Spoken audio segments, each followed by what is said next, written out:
Hello दोस्त, कैसे हैं आप लोग। बीएलआर क्लासेस में मैं आपका बहुत बहुत स्वागत करता हूं। इस वीडियो के माध्यम से साइंस के 20 एमसीक्यूज लिए गए हैं जो कि बहुत ही इंपॉर्टेंट है, एग्जाम में आए हुए क्वेश्चन है। तो चलिए देखते हैं पहले क्वेश्चन को। आज का पहला क्वेश्चन है, 1 ग्राम वसा में कितनी ऊर्जा प्राप्त होती है। 1 ग्राम वसा में कितनी ऊर्जा प्राप्त होती है। 4 gram calorie, 6 kilo calorie, 9 kilo calorie या फिर 2.25 कैलोरी। इसका ऑप्शन सी इसका सही जवाब हो जाएगा। 9 किलो कैलोरी जो होता है 1 ग्राम वसा में ऊर्जा पाया जाता है।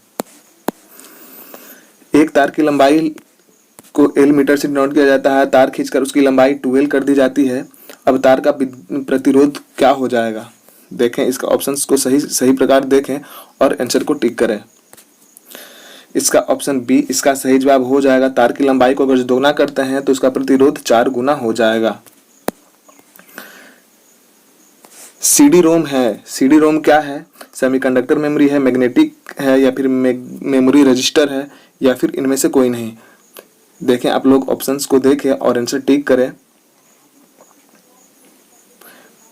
इसका सही जवाब ऑप्शन बी इसका सही जवाब हो जाएगा। बी इसका मैग्नेटिक मेमोरी, ऑप्शन बी इसका सही जवाब हो जाएगा। मैग्नेटिक मेमोरी ही इसका सही जवाब है। बढ़ते अगले क्वेश्चन की ओर। मानव शरीर में अनिवार्य अमीनो अम्ल की संख्या कितनी होती है। मानव शरीर में जो अनिवार्य अमीनो अम्ल की संख्या होती है कितनी होती है। 15 होती है, 20 होती है, 30 होती है या फिर 40 होती है। ऑप्शन 20 इसका सही जवाब हो जाएगा, जो कि ऑप्शन बी इसका सही जवाब है। कौन सा हार्मोन लड़ो और उरो हार्मोन के नाम से जाना जाता है। लड़ो और उरो हार्मोन के नाम से कौन जाना जाता है।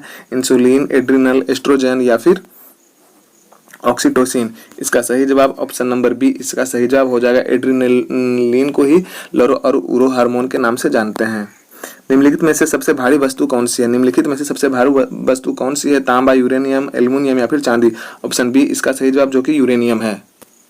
बढ़ते हैं अगले क्वेश्चन, जो 7वें नंबर का क्वेश्चन है। जब किसी वस्तु में विद्युत धारा प्रवाहित की जाती है तो क्या प्रभाव पड़ता है। धातु होता है उसका ताप बढ़ जाता है, धातु का ताप घट जाता है, ताप अपरिवर्तनशील रहता है या फिर इनमें से कोई नहीं। ऑप्शन ए इसका सही जवाब हो जाएगा। जब किसी वस्तु में विद्युत धारा को प्रवाहित करवाया जाता है तो इसका ताप बढ़ जाता है। ऑप्शन ए इसका सही जवाब हो जाएगा। बढ़ते अगले क्वेश्चन की ओर, जो कि 8वें नंबर का क्वेश्चन है। रासायनिक दृष्टि से सिंदूर क्या होता है। Calcium carbonate, potassium nitrate, mercuric sulphide या फिर सोडियम क्लोराइड। ऑप्शन सी इसका सही जवाब हो जाएगा। सिंदूर को हम मर्क्यूरिक सल्फाइड रासायनिक भाषा में कह सकते हैं, मर्क्यूरिक सल्फाइड। बढ़ते अगले क्वेश्चन की ओर। निम्नलिखित में से सदिश राशि कौन सी है। वेग, द्रव्यमान, समय या फिर लंबाई। आंसर को टिक करें आप लोग। ऑप्शन ए इसका सही जवाब हो जाएगा। जो वेग है एक सदिश राशि है। सदिश राशि के पास में क्या होता है आपको पता होना चाहिए। मैग्नीट्यूड और डायरेक्शन दोनों होने चाहिए और अदिश राशि के लिए सिर्फ मैग्नीट्यूड ही इनफ है। नाभिकीय रिएक्टर के खोजकर्ता कौन है। नाभिकीय रिएक्टर के जो खोजकर्ता है कौन है। ऑप्शंस को देखें आप लोग सही से और आंसर को टिक करें। ऑप्शन डी इसका सही जवाब हो जाएगा। जो एनरिको फर्मी थे, नाभिकीय रिएक्टर के खोजकर्ता थे। यदि किसी तार की त्रिज्या जो होती है उसे आधी कर दी जाए तो उसका प्रतिरोध पर क्या प्रभाव पड़ेगा। यदि किसी तार की जो त्रिज्या है उसको आधी कर दी जाए तो उसकी जो प्रतिरोध की जो प्रतिरोध हो जाएगी कितनी हो जाएगी। ऑप्शन 16 गुना। इसका ऑप्शन डी सही जवाब हो जाएगा। जो प्रतिरोध इसका 16 गुना हो जाएगा। बढ़ते अगले क्वेश्चन की ओर। वस्तुओं का आवेशन इसके रूपांतरण के फलस्वरूप होता है। आवेशन या फिर हम बोले चार्ज जो हो जाता है, चार्जेबल किस प्रकार से होता है। तो जब भी इलेक्ट्रॉन का स्थानांतर करवाया जाएगा तो यह कोई भी जो वस्तु पर आवेशन होता है वह हो जाएगा। तो इलेक्ट्रॉन इसका सही जवाब, ऑप्शन नंबर ए इलेक्ट्रॉन इसका सही जवाब हो जाएगा। बढ़ते अगले क्वेश्चन की ओर। प्रत्यावर्ती धारा को दिष्ट धारा में परिवर्तित किया जाता है। प्रत्यावर्ती धारा को दिष्ट धारा में परिवर्तित किया जाता है, किसके द्वारा किया जाता है। ऑप्शंस को देखेंगे। डायनेमो द्वारा, ट्रांसफार्मर द्वारा या फिर रेक्टिफायर द्वारा या फिर मोटर द्वारा। ऑप्शन सी इसका सही जवाब हो जाएगा। रेक्टिफायर के ही द्वारा हम प्रत्यावर्ती धारा को दिष्ट धारा में बदल सकते हैं। बढ़ते अगले क्वेश्चन की ओर, जो कि 14वें नंबर का क्वेश्चन है। पानी से भरी डाट या फिर हम ढक्कन भी कह सकते हैं लगी बोतल जमने पर टूट जाएगी, क्योंकि जमने पर बोतल सिकुड़ती है। जमने पर जल का आयतन बढ़ जाता है। जमने पर जो जल का आयतन बढ़ जाता है या फिर ऊष्मा का कुचालक होता है।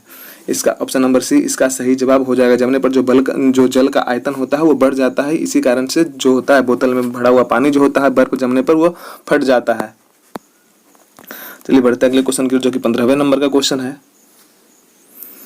शीत रक्तीय प्राणी कौन हो सकता है? मछली, छिपकली, मेढक या फिर ये सभी?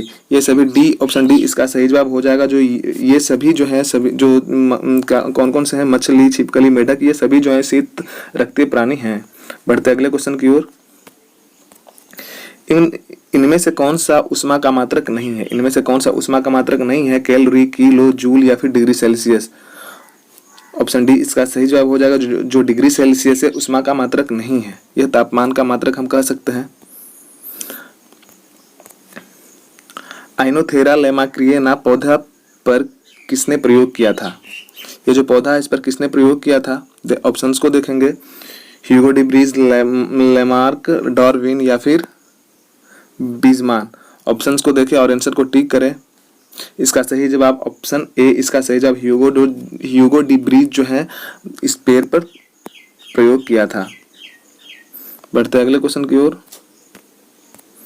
ठंडे देशों में पारे के स्थान पर एल्कोहल को तापमापित द्रव के रूप में वरीयता दी जाती है, क्योंकि एल्कोहल का द्रव्यमान निम्नतम होता है, एल्कोहल ऊष्मा का बेहतर संचालक होता है, या फिर एल्कोहल पारे से अधिक सस्ता होता है, या फिर एल्कोहल का विश्व उत्पादन पारे से अधिक है।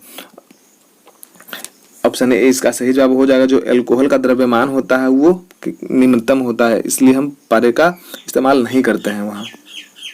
जब कोई व्यक्ति चंद्रमा पर उतरता है, कोई भी व्यक्ति चंद्रमा पर उतरता है तो उसके शरीर में उपस्थिति क्या होती है? पदार्थ की मात्रा में परिवर्तन होता है, भार घट जाता है किंतु मात्रा अपरिवर्तित रहती है, भार में परिवर्तन होता है, मात्रा तथा भार दोनों में कमी आती है। अब आप लोग ऑप्शन को देखें और आंसर को टिक करें। ऑप्शन बी इसका सही जवाब हो जाएगा। भार घट जाता है किंतु मात्रा अपरिवर्तित रहती है चंद्रमा पर जाने के बाद।